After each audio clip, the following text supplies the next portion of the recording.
ഇടുക്കി ചിന്നക്കനാലിൽ കാട്ടാനയുടെ ആക്രമണത്തിൽ ഒരാൾ കൊല്ലപ്പെട്ടു. ചിന്നക്കനാൽ ടാങ്കുകുടി സ്വദേശി കണ്ണനാണ് മരിച്ചത്. വൈകിട്ട് 5:30 ഈ സംഭവം ഉണ്ടായത്. ജെയിൻ എസ് രാജു വിവരങ്ങളുമായിട്ട്. ജെയിൻ, ഇപ്പോൾ ഈ അടുത്തല്ലേ നമ്മൾ ഇങ്ങനെയൊരു വാർത്ത അധികം കേട്ടിട്ടില്ല. ആക്രമണങ്ങൾ ഉണ്ടായിട്ടുണ്ടെങ്കിലും ഇത് എപ്പോഴായിരുന്നു സംഭവം? ഈ കണ്ണൻ്റെ മൃതദേഹമൊക്കെ അവിടെ നിന്ന് മാറ്റാൻ കഴിഞ്ഞിട്ടുണ്ടോ? എന്താണ് സ്ഥലവാസികളും അധികൃതരും ഒക്കെ പറഞ്ഞത്? ദിവിഷ 5:30 കൂടിയിട്ടാണ് ഈ സംഭവം ഉണ്ടാകുന്നത്. വണ്ണാത്തിപ്പാറ എന്ന് പറയുന്ന സ്ഥലത്താണ് ഇദ്ദേഹത്തിന് കൃഷിയിടമുള്ളത്. സാധാരണ ടാങ്കുകുടിയിലും ചെമ്പകത്തൊഴുകുടിയിലുമുള്ള ആളുകൾ ഒരുമിച്ച് താമസിക്കുകയും അവർ കൃഷി ചെയ്യുന്നത് ഈ വണ്ണാത്തിപ്പാറ ഭാഗത്ത് അവർക്ക് ലഭിച്ച ഭൂമിയിലാണ്. അങ്ങനെ ആ തോട്ടത്തിൽ കൃഷി ചെയ്യുന്നതിനിടയിൽ കാട്ടാനക്കൂട്ടം എത്തുകയും അവയെ തുരത്താൻ ശ്രമിക്കുന്നതിനിടയിൽ തിരികെ ആക്രമിക്കുകയും ചെയ്തു എന്നുള്ളതാണ് നമുക്ക് ലഭ്യമാകുന്ന വിവരം. പരിക്കേറ്റ കണ്ണനുമായി ആളുകൾ അടിമാലി താലൂക്ക് ആശുപത്രിയിലേക്ക് തിരിച്ചിരുന്നു. പക്ഷേ ആശുപത്രിയിൽ എത്തുന്നതിന് മുമ്പ് തന്നെ അദ്ദേഹത്തിന്റെ മരണം സംഭവിക്കുകയായിരുന്നു. കഴിഞ്ഞ കുറേ ദിവസങ്ങളായി ആ മേഖലയിൽ കാട്ടാനക്കൂട്ടം ഉണ്ടായിരുന്നു. 13 കാട്ടാനകൾ അടങ്ങുന്ന ഒരു കൂട്ടമാണ് 301 കോളനിക്കും അതോടൊപ്പം തന്നെ ഈ ഡാമിന്റെ ആനയിറങ്കൽ ഡാമിന്റെ സമീപത്തുമായി നിലയുറപ്പിച്ചിരുന്നത്. കഴിഞ്ഞ ദിവസം പകർത്തിയ ദൃശ്യങ്ങളാണ് ഈ കാണുന്നത്. 13 ആനകൾ ഈ 301 കോളനിയുടെയും ഈ വണ്ണാത്തിപ്പാറ എന്ന് പറയുന്ന ഭാഗത്തും ഇടയിലുമായി നിലയുറപ്പിക്കുകയും അവിടെ വ്യാപകമായി 301 കോളനിയിൽ അടക്കം വ്യാപകമായി കൃഷി നശിപ്പിക്കുകയും ചെയ്ത സംഭവങ്ങൾ കഴിഞ്ഞ ദിവസം ഉണ്ടായിരുന്നു. ഇന്ന് സമാനമായി കൃഷിയിടത്തിലേക്ക് ഇറങ്ങിയപ്പോൾ ആനയെ ഓടിക്കാൻ ശ്രമിച്ചതാണ്. ഈ സമയം ആന തിരികെ ആക്രമിക്കുകയും പരിക്കേൽക്കുകയുമായിരുന്നു.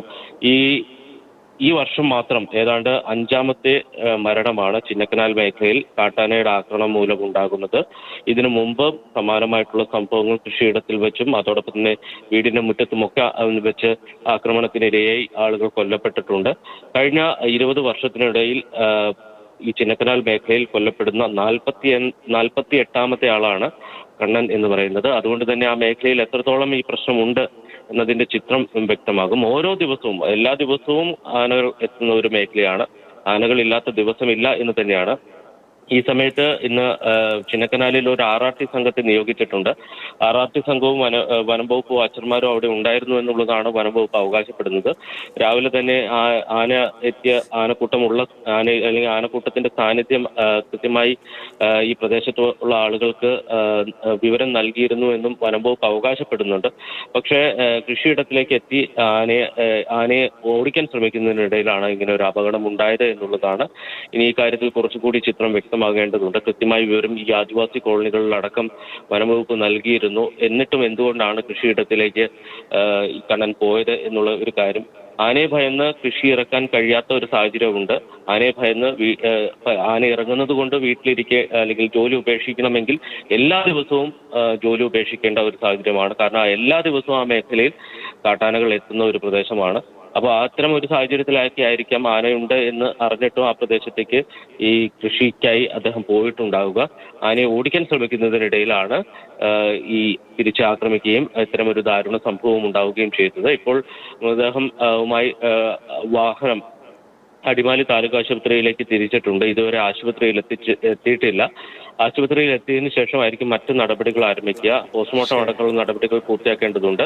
തീർച്ചയായിട്ടും അത് ഇന്ന് ഉണ്ടാകില്ല, നാളെ ആയിരിക്കും. എന്തായാലും സങ്കടകരമായ കാര്യമാണ്. കണ്ണൻ എന്ന ആൾക്കാണ് ജീവൻ നഷ്ടമായത്. ഇപ്പോൾ പറഞ്ഞ പോലെ ആനയുണ്ട് എന്ന് കരുതി അങ്ങോട്ട് പോകാൻ കഴിയില്ല, അല്ലെങ്കിൽ ജോലി ഉപേക്ഷിക്കണമെങ്കിൽ എല്ലാ ദിവസവും അത് ചെയ്യേണ്ടി വരും എന്ന അവസ്ഥയാണ് അവിടെ എന്നാണ് പറയുന്നത്. എന്തായാലും വനവകുപ്പ് പറയുന്നു കൃത്യമായ മുന്നറിയിപ്പ് നൽകിയിരുന്നു എന്ന് പറയുന്നു. പക്ഷേ എന്തായാലും എന്തൊക്കെ മുന്നറിയിപ്പോ എന്ത് വാദങ്ങളുണ്ടായാലും ഒരു മനുഷ്യജീവനാണ് നഷ്ടപ്പെട്ടത് എന്നതാണ് ഏറ്റവും സങ്കടകരം.